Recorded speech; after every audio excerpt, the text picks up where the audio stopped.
नमस्कार, मैं प्रियंका और हम सोशियोलॉजी पढ़ रहे हैं। सोशियोलॉजी में हमने अब तक सोशियोलॉजी का जन्म, सोशियोलॉजी का विकास और सोशियोलॉजी के जितने भी परिप्रेक्ष्य थे, जितने भी सिद्धांत थे, उनकी हमने मेन थ्योरीज पढ़ ली हैं। आज हम आगे आएंगे और हम क्या पढ़ेंगे? The relationship of sociology with other social sciences, psychology and sociology, economics and sociology, anthropology and sociology, politics and sociology. तो सबसे पहले हम ये देखेंगे कि समाजशास्त्र का और विषयों के साथ क्या संबंध है। समाजशास्त्र जो पिछले 100 वर्षों से अपने अस्तित्व में आया है, उसका और समाज विषयों के साथ, सामाजिक विषयों के साथ क्या संबंध है, इसकी चर्चा हम आज करेंगे यहाँ पे। तो हम सबसे पहले क्या देखेंगे? हम सबसे पहले देखेंगे साइकोलॉजी एंड सोशियोलॉजी। साइकोलॉजी क्या है? साइकोलॉजी मनोविज्ञान और सोशियोलॉजी समाजशास्त्र। अब मनोविज्ञान मतलब मन का, माइंड का, मन का विज्ञान, और समाजशास्त्र, सोशियोलॉजी समाज का। तो जो मनोविज्ञान है, इसमें मन का अध्ययन किया जाता है, मन से संबंधित तथ्यों का अध्ययन किया जाता है। तो मन से संबंधित जो तथ्य हैं वो समाज को किस तरह से प्रभावित करते हैं, ये हम जानते हैं, बहुत अच्छे से जानते हैं कि हमारा मनोविज्ञान हमारे समाज को किस तरह से प्रभावित करेगा। अब इसमें हम ये देखेंगे कि इससे मनोविज्ञान से समाजशास्त्र क्या लेता है, समाजशास्त्र में क्या पढ़ाई होती है। तो इसमें समूह मन सिद्धांत और भीड़ व्यवहार पूरा का पूरा हम जो देखेंगे, फ्रायड का सिद्धांत अंतःक्रियावाद पूरा का पूरा किस पे टिका है? पूरा का पूरा मनोविज्ञान पे टिका है, जिसको हम समाजशास्त्र में पढ़ते हैं। अंतःक्रियावाद को तो पूरी तरह से मानसिक रूप से मनोविज्ञान का सब्जेक्ट ही कहते हैं। मैं से मुझे होने के बाद जो मैंने आपको बताई थी, वह हम समाजशास्त्र में पढ़ते हैं। समूह मन का सिद्धांत कि कैसे पूरे एक समूह का मन एक साथ जुड़ जाता है और वह कैसे आके पूरा परिवर्तित हो जाता है। और इसके साथ ही साथ मनोविज्ञान में समाज के तथ्य आते हैं, फैक्ट्स। तो इस तरह से ये संबद्ध हैं, ये एक दूसरे का अध्ययन करते हैं। पर जो मनोविज्ञान है ये क्या है? इसका एक सीमित दायरा है, ये एक विशिष्ट विज्ञान है, विशिष्ट विज्ञान। और ये क्या है? ये सामान्य। ये एक सीमा इसकी सीमित है, सीमित सीमा है, और इसकी क्या है? इसकी असीमित सीमा है।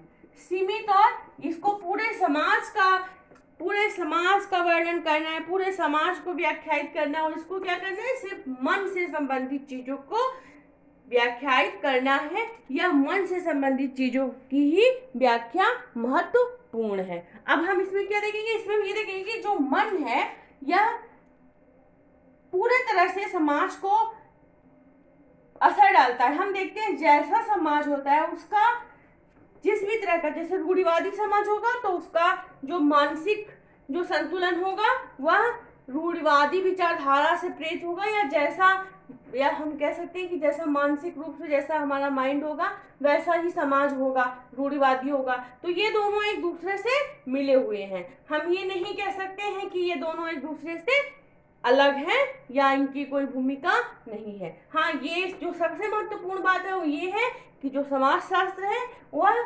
मनोविज्ञान से क्या लेता है? समूह मन सिद्धांत, भीड़ व्यवहार, कुछ ऐसे सिद्धांत समाजशास्त्र में पढ़े जाते हैं जो मनोविज्ञान के हैं।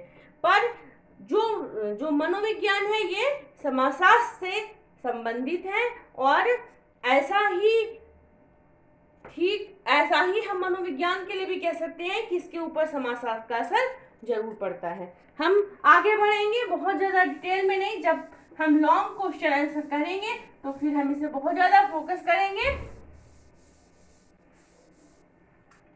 अभी हम आएंगे सोशियोलॉजी और सोशियो एंड हिस्ट्री। चलिए, हिस्ट्री और सोशियो। एक समय ऐसा था जब हिस्ट्री को, इतिहास को सिर्फ राजा महाराजाओं का विज्ञान माना जाता था, राजा महाराजाओं का ज्ञान माना जाता था, कि अगर आपको उनके बारे में कुछ जानना है या प्राचीन काल के बारे में कुछ जानना है तो आप क्या करिए, आप इतिहास को पढ़िए। इतिहास को पढ़ने से उस समय की जानकारी हमें मिलती थी। उस समय के राजनैतिक सत्ता की जानकारी के लिए या राजे महाराजे का जो भी विवरण हमको चाहिए था, या जो हमें राजनीतिक व्यवस्था से चीजें चाहिए थी, तो हम इतिहास को पढ़ते थे। लेकिन आज ये साबित हो गया है कि अगर हमें अपने अतीत का सामाजिक मीमांसा भी चाहिए, सामाजिक समाज की मीमांसा भी चाहिए, तो हमें इतिहास पढ़ना होगा, क्योंकि उसी से जो उस समय का जो दर्शन होगा, जो समाज होगा, जो संस्कृति होगी, जो सभ्यता होगी, उसका वर्णन हमें कहाँ मिलेगा, इतिहास से मिलेगा। तो इतिहास और समाज, हिस्ट्री एंड सोशियो एक दूसरे के पूरक ही हैं, हम कह सकते हैं ऐसा, एक दूसरे के पूरक हैं। समाज का स्वरूप बदल गया है, मगर जब हम अपना पिछला उठा के देखेंगे, जब हम सभ्यता को पढ़ेंगे, संस्कृति को पढ़ेंगे, तो हम ये जरूर जानना चाहेंगे कि हमारा पिछला क्या था, हमारा जीवन जो है, जो हमारी संस्कृति है, वो धीरे धीरे कैसे विकसित हुई। जैसे मैंने आपको विकासवाद में पढ़ाया था, तो इसको जानने के लिए बहुत जरूरी होगा कि आप इतिहास को समझें। इतिहास को सिर्फ राजा महाराजा का विज्ञान ना माना जाए। तो ये क्या है, ये जो है प्रेजेंट टेंस है, ये प्रेजेंट है, ये आज हो रहा है, वर्तमान है, ये हमारा वर्तमान है, भूत मतलब, और ये क्या है, ये जो है अतीत है, अतीत है हमारा, अतीत है हमारा, ये हमारे साथ हो चुका है, और ये वर्तमान है। बस इसी से समझिए कि ये हमारे साथ आज हो रहा है, ये हमारा वर्तमान है, हम वर्तमान में आज इसको पढ़ रहे हैं, और ये हमारा इतिहास है। तो इतिहास के साथ ही साथ इसको ऐसे देखिए कि ये क्या है, ये तथ्यपरक है, और ये क्या है, विश्लेषणात्मक है, विश्लेषणात्मक। इसमें विश्लेषण किया जाएगा कि उस समय का समाज कैसा था, समाज का जीवन कैसा था, समाज का दर्शन कैसा था, समाज की सत्ता की मीमांसा क्या थी, या समाज के जो व्यक्ति था, जो समाज था, उसकी क्या दर्शन था जीवन या समाज के प्रति, या जो जितने भी बदलाव आए, जितनी राजशाहियां आई, क्रांतियां आई, उनका समाज पर क्या असर पड़ा। तो ये है हमारा, इसका विश्लेषण यहाँ किया जाता है, यहाँ तथ्य नहीं होते हैं, और ये तथ्यों के आधार पर समाज का अध्ययन करता है, तथ्यों के आधार पर समाज की बात करता है कि समाज ने किस तरह से खुद को बदला, या समाज में क्या चीजें ज्यादा महत्वपूर्ण है, या समाज में क्या चीजें बहुत तेजी से बढ़ रही हैं, या किन चीजों से समाज का विकास हो रहा है, समाज की जो बौद्धिक क्षमता है वो बढ़ रही है। तो ये जो है वर्तमान, अतीत और तथ्यपरक, विश्लेषणात्मक। और चीजों पे हम आगे बढ़ेंगे, दो एक चीजें और देख लेंगे थोड़ा थोड़ा हल्के तौर पे, कि जो मेन थ्योरीज में बहुत ज्यादा इंपॉर्टेंट होंगे। तो इसमें हम क्या देखेंगे, इसमें सबसे महत्वपूर्ण बात क्या आएगी, तथ्यपरक, विश्लेषणात्मक। उसके साथ ही साथ जो सबसे महत्वपूर्ण बात आएगी वह ये आएगी कि ये जो है, ये अतीत का विज्ञान होने के साथ ही साथ हर समाज का, हर युग का एक महत्वपूर्ण विज्ञान रहा है। इसमें हम बदलाव नहीं कर सकते हैं, नो चेंजिंग। और इसमें जो है ये ऐसा है कि इसमें बदलाव की गुंजाइश है या ऐसा अध्ययन किया जा रहा है जिसमें बदलाव को प्रमुखता दी जा रही है। तो ये जो है ये बदलाव को प्रमुखता, तो ये जो है ये चेंजिंग के लिए ही बोलते हैं, या इनके जो विद्वान हैं, जो समाजशास्त्री हैं, वो ये बात करते हैं कि चेंजिंग से ही बदलाव आएगा, चेंजिंग से ही जो समाज है वो विकसित होगा। तो और जो इतिहास है वह विश्लेषणात्मक है और वह कोई बदलाव की बात नहीं करता, वह बस हमें ये बताता है कि ऐसी चीजें समाज में घट चुकी हैं या ऐसी चीजें समाज में रही हैं या आगे भी ऐसी चीजें समाज में हम इससे ले सकते हैं। अब हम ये देखेंगे कि हम इसके अध्ययन के साथ ही साथ ये देखेंगे कि वही बात कि ये एक सामान्य विज्ञान है, सामान्य, और ये क्या है, ये विशिष्ट है, सामान्य और विशिष्ट, क्योंकि ये सिर्फ समाज की बात करता है और ये क्या करता है, ये अतीत की बात करता है और ऐसे अतीत की बात करता है जिसको हम देख नहीं सकते हैं, बस हम उसको समझ सकते हैं और उससे प्रेरणा लेके अपने जीवन को बदल सकते हैं।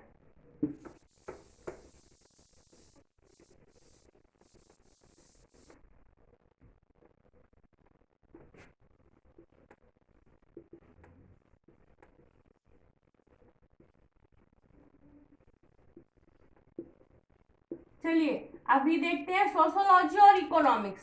सोशियोलॉजी और इकोनॉमिक्स, अर्थशास्त्र और समाजशास्त्र। समाजशास्त्र हम जानते हैं समाज का विज्ञान है, समाज के जो हमारी सामाजिक परंपराएं हैं, हमारा सामाजिक जीवन है, हमारा एक दूसरे के क्या संबंध है, इसकी एक वार्ता है। और अर्थशास्त्र क्या है, अर्थशास्त्र धन का विज्ञान है, धन जो हमारे जीवन में रचा बसा है, धन जो हमारे समाज को हर तरह से प्रभावित कर रहा है और ऐसा कोई भी समाज नहीं है जिसको धन ने प्रभावित ना किया हो या जो धन से प्रभावित ना हुआ हो।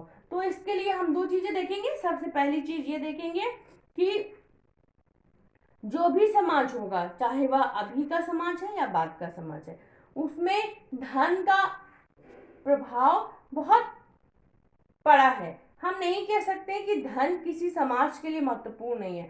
हम ऐसा इसलिए नहीं कह सकते हैं कि क्योंकि हम जानते हैं कि धन जो है वो सामाजिक जीवन को बहुत हद तक प्रभावित करता है। हम जानते हैं, मार्क्स ने कहा है कि समाज में दो ही वर्ग हैं, एक अमीर और एक गरीब, और दोनों की जो जीवन शैली है वह एक जैसी होती है और कोई बीच में और कोई भी जाति नहीं है, धर्म दो ही है। इसके लिए हम देखेंगे कि मार्क्स का अध्ययन और वेबर का अध्ययन बहुत महत्वपूर्ण है। इसमें बहुत ज़्यादा एरो बनाने की जरूरत नहीं है या बहुत ज़्यादा आपको इस तरह से ऐसी कोई तथ्यात्मक चीज़ें नहीं है, समझने की बस चीज़ है।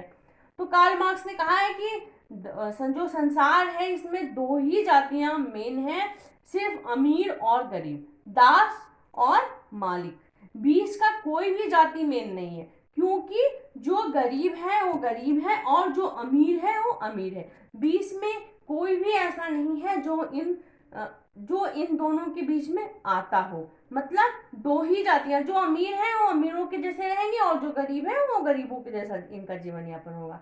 तो उसके लिए मार्क्स ने बहुत सारी बातें कही है और उसका जो वर्णन है वह हम दास कैपिटल में देख सकते हैं। मार्क्स ये भी कहते हैं कि जो गरीबी है या जो संस्कृति है उसको बहुत अच्छे से, इसके लिए मार्क्स दो चीजें बताते हैं कि साध्य और साधन। तो जो साधन है वह साध्य को प्रभावित करता है और जो साध्य है वह साधन को प्रभावित करता है। दोनों चीजें एक दूसरे को बहुत हद तक प्रभावित करती हैं, क्योंकि जिस समाज में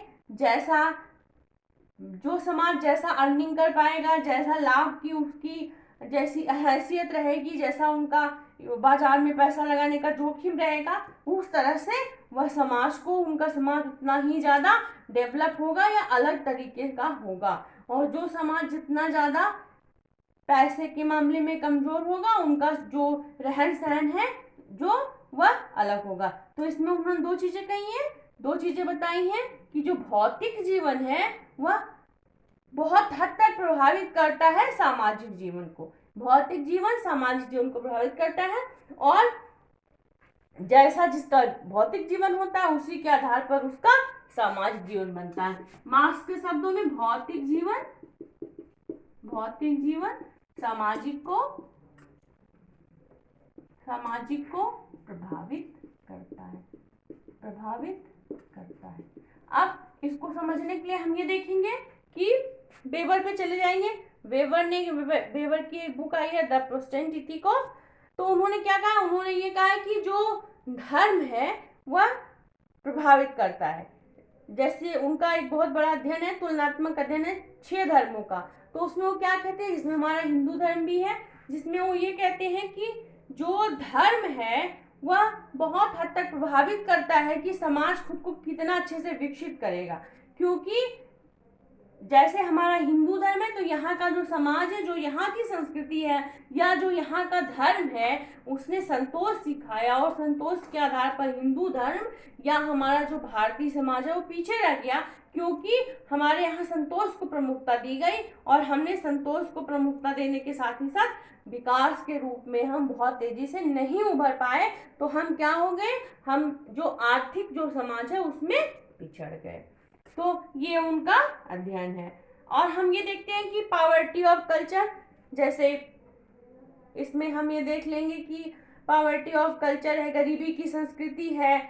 और इसमें जो है एक हम ऐसा कह सकते हैं कि समाजशास्त्रियों ने बहुत बड़ा अध्ययन किया इसके ऊपर कि अर्थशास्त्र बहुत हद तक प्रभावित करता है मानसिक या सामाजिक संसार को। हम इसको ऐसे समझेंगे कि इनकी क्या हो जाएगी, ये सोशियोलॉजी जो है ये कैसे बदलेगी, इकोनॉमिक्स अर्थ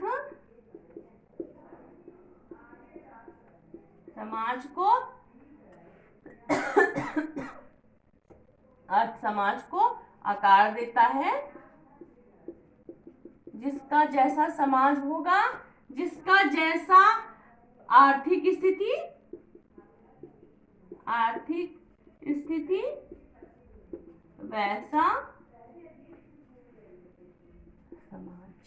वैसा समाज।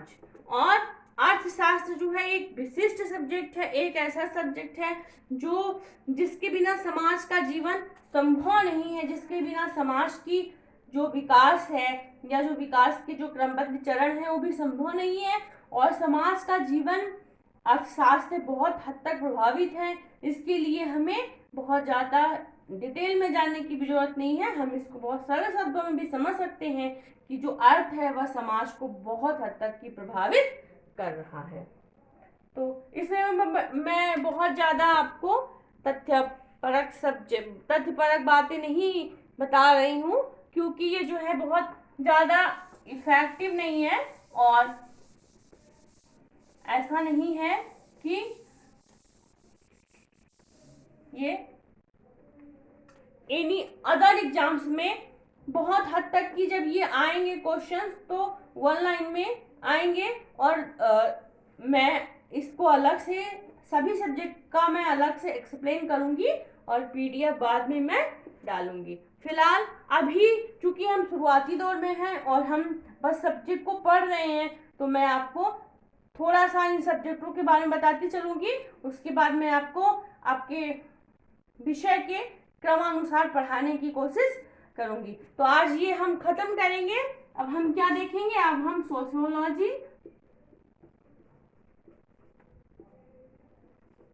एंड पॉलिटिक्स देखेंगे। तो चलिए अब सोशियोलॉजी और पॉलिटिक्स, तो ये सवाल भी उतना महत्वपूर्ण ही है जितना अर्थशास्त्र था। समाज जो है जितना अर्थ से प्रभावित होता है उतना ही राज्य सत्ता से भी प्रभावित होता है। इसके लिए हम समाजशास्त्र का जन्म ही देख लेंगे कि जब समाजशास्त्र का जन्म हुआ तो वहाँ की सत्ता कैसे थी और वहाँ के सत्ता के जो स्वरूप था, जो सत्ता का जो एक दमनकारी स्वरूप था, उससे इसका जन्म हुआ। रूसो, अगस्त, काम्टे सारे को पढ़ेंगे, लेकिन पढ़ने से पहले सबसे मेन चीज समझ लेंगे कि हर युग में और हर सत्ता में समाज का जो स्वरूप है वह राजसत्ता से प्रभावित ही होता है। ऐसा कोई युग नहीं होता या ऐसी कोई टाइमिंग नहीं होती या ऐसा कोई समाज नहीं होता जो राजसत्ता से प्रभावित ना हो। हर टाइम राज्य से राजसत्ता हम कह सकते हैं, राजसत्ता से समाज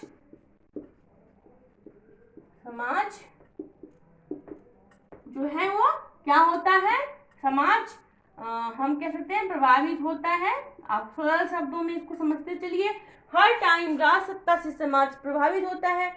राजसत्ता जो है वह समाज पे प्रभाव डालती ऐसे है कि जैसे जहाँ पे लोकतंत्र है वहाँ का समाज लोकतांत्रिक होगा, और जैसे जहाँ पे या जिस समाज में सत्ता का जो रूप होगा, कहीं पे लोकतंत्र है कहीं पे राजशाही है। वैसे अभी तो फिलहाल सारा ही विश्व राजशाही में नहीं जी रहा है। कुछ प्रमुख देशों को छोड़ दिया जाए या कुछ ऐसे देशों को छोड़ दिया जाए जो बहुत ज़्यादा, हालांकि वहाँ उनकी भूमिका भी सीमित है। जैसे हम देखते हैं कि ब्रिटेन में अभी भी महारानी का राज है, पर उनकी भूमिका भी वहाँ सीमित है। उनकी भी वहाँ उस राजशाह का भी अब वहाँ पे उतना दबदबा नहीं है। हम कह सकते हैं कि बस वो एक नाम के लिए या अपनी परंपरा को चलाने के लिए वहाँ पे राजशाही नाम की चीज चल रही है, वरना अब पूरा ही विश्व लोकतंत्र को अंगीकार कर रहा है। तो इसके पहले हम ये देखेंगे कि हर टाइम पर राजसत्ता जो है समाज को प्रभावित कर रही है। समाज में दो ही ऐसी चीजें हैं जो पूरी तरह से समाज को बदलती हैं। दो ऐसी चीजें हैं जो समाज को बदलती हैं। एक राज की सत्ता, एक हम कह सकते हैं कि सत्ता, राजनीति जिस भी देश की है वह जब भी बदलेगी तो वह पूरी तरह से देश को बदलेगी या समाज को बदलेगी। और दूसरी मैं भी बता चुकी हूँ, महामारी, जिससे हम अभी करंट में इस समय पूरा विश्व परेशान है कोविड-19 से। तो ये व्यक्ति की आदतें, व्यक्ति की जो मनोभूत दशाएं होती हैं, व्यक्ति की जो भावनाएं होती हैं, उससे क्या होता है, उससे पूरा समाज प्रभावित होता है। दो ऐसी चीजें हैं, दो ऐसी घटनाएं हैं जो पूरी तरह से आमूल-चूल बदलाव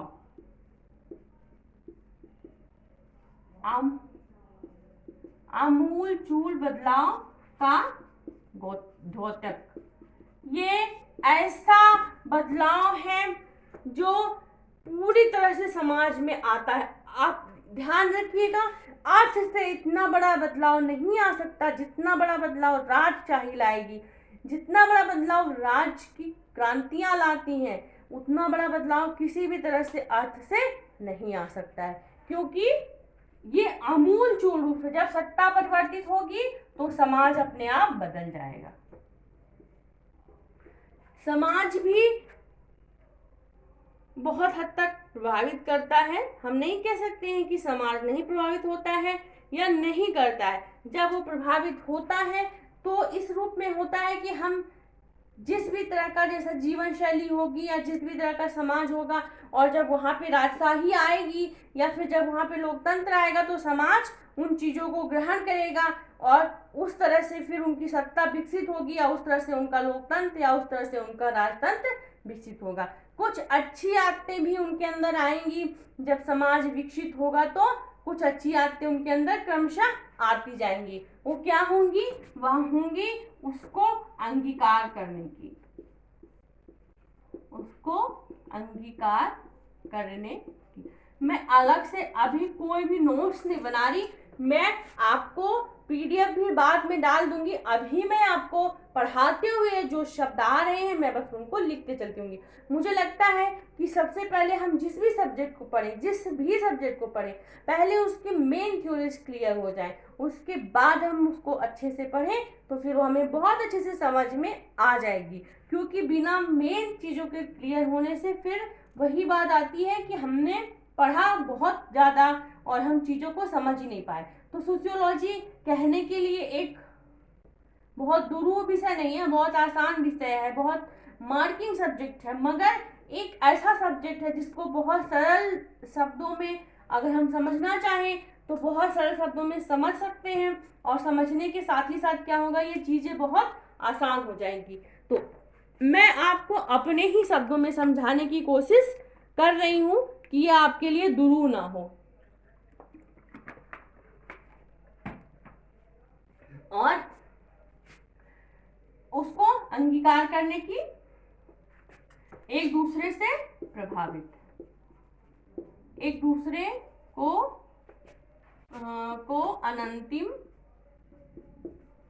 रूप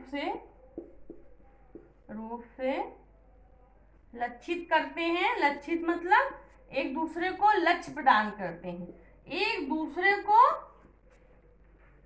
समझाते हैं, एक दूसरे का जीवन एक दूसरे से कैसे प्रभावित होता है, ये इसमें इसका वर्णन है। ये मैं इसको इरेज करूंगी, आप इसको 2-3 बार में देखेंगे तो ये आपको बहुत अच्छे से क्लियर हो जाएगा। चलिए, और अब हम आएंगे मानव शास्त्र पे, एंथ्रोपोलॉजी पे।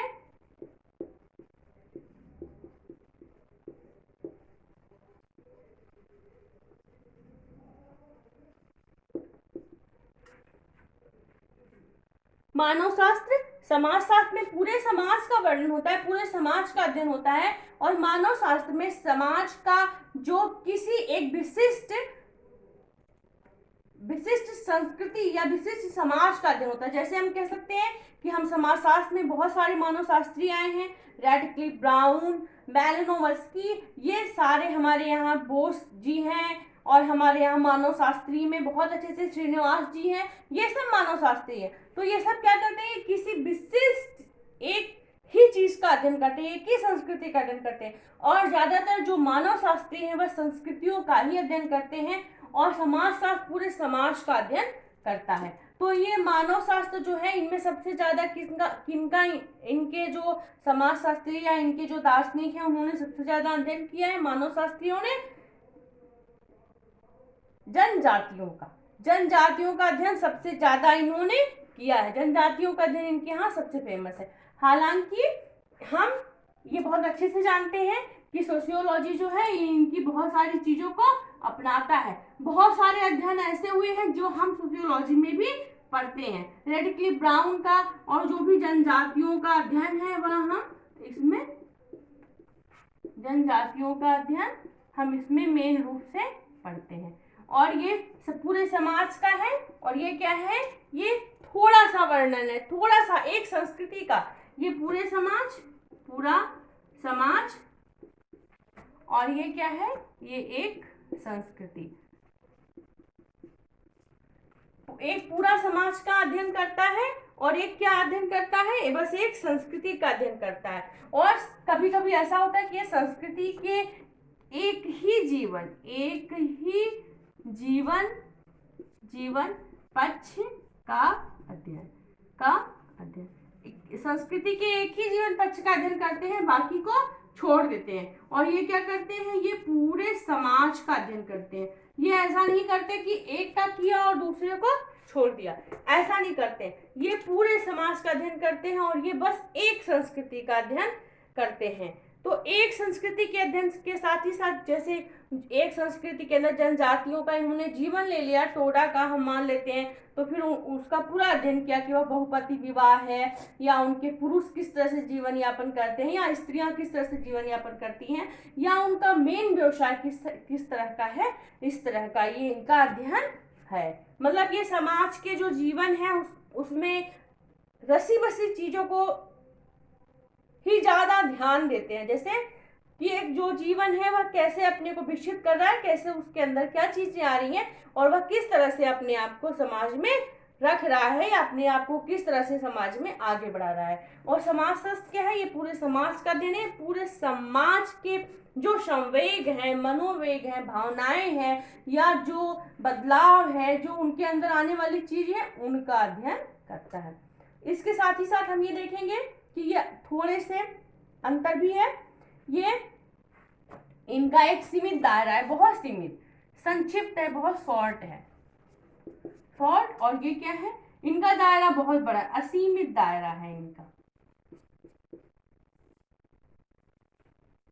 असीमित दायरा है इनका। दायरा जितना ही शॉर्ट है, ये बस संस्कृति किसी एक पक्ष का ही अध्ययन कर रहे हैं, और ये क्या कर रहे हैं, ये पूरे समाज का अध्ययन कर रहे हैं, ये पूरे समाज के अध्ययन की बात कर रहे हैं कि पूरा समाज कैसे कैसे खुद को विकसित कर रहा है, या पूरे समाज के मनोवेग या भावनाएं कैसे खुद को प्रभावित कर रही हैं।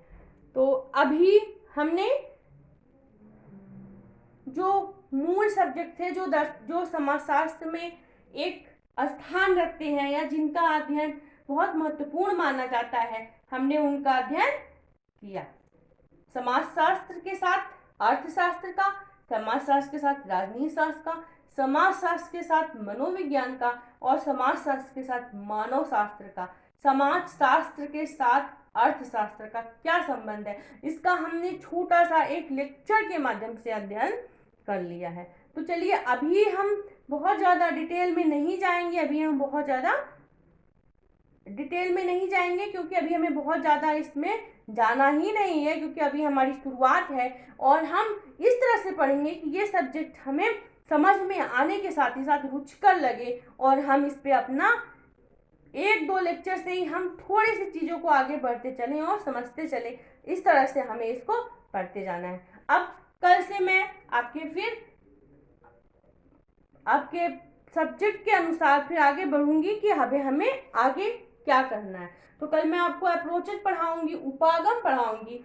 ऐसे उपागम हम कह सकते हैं कि हम एक तरह से उपागम के साथ ही साथ मेथड्स भी पढ़ेंगे कि वह समाज को किस तरह से मेथड्स ने, समाज में जो भी बदलाव आया उससे कैसे समाज विकसित हुआ, और किन मेथड्स से समाजशास्त्रियों ने उसका अध्ययन किया। ये हमारा नेक्स्ट विषय होगा, ये हमारा नेक्स्ट सब्जेक्ट होगा, ये हमको नेक्स्ट टाइम में पढ़ना है। इट मीन्स अभी हमारा अध्ययन की शुरुआत है, और अभी हम बेसिक चर्चाओं पर ही अध्ययन कर रहे हैं, बेसिक चीज़ों को ही पढ़ समझ रहे हैं। और मुझे उम्मीद है कि आपको जो भी समझ में आया होगा, और अगर कुछ समझ में नहीं आया है, इट मीन्स आपको समझ में आया है, और अगर नहीं आया है तो प्लीज़ आप मुझे बताइए। और